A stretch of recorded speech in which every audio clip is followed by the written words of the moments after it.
Regulate Web3 apps, not protocols. Summary. This blog discusses the importance of preserving the openness and decentralization of Internet protocols, and argues that Web3 regulation should focus on applications, apps, rather than protocols. The author highlights that despite some government intervention, many Internet communication protocols, such as HTTP, SMTP, and FTP, have remained open and free. Governments have recognized the importance of open source, decentralized, autonomous, and standardized protocols, allowing innovation and the growth of Internet giants such as Alphabet, Amazon, Apple, and Facebook. The blog suggests that the same approach should be applied to Web3, which will feature new apps, web apps, wallets, and advanced decentralized protocols enabled by blockchains and smart contracts. Regulation is necessary, but it should be applied at the appropriate layer of the tech stack. The author provides 3 reasons why protocol-level regulation is undesirable and unworkable. 1. Protocols cannot technically comply with subjective regulations. Protocols lack the ability to make subjective determinations, which are often required by regulations.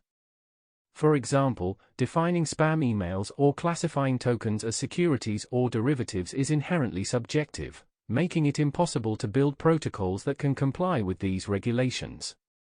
2. Protocols cannot practically comply with global regulations. Building protocols that can make complex and subjective decisions is impractical on a global scale.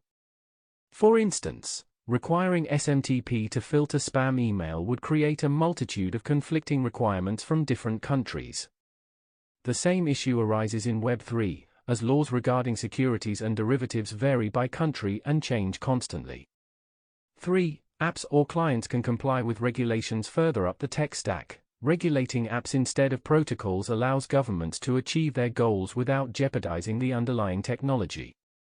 This approach has proven successful in the past, as evidenced by the continued usefulness of early web protocols, which are still open source, decentralized, autonomous, and standardized.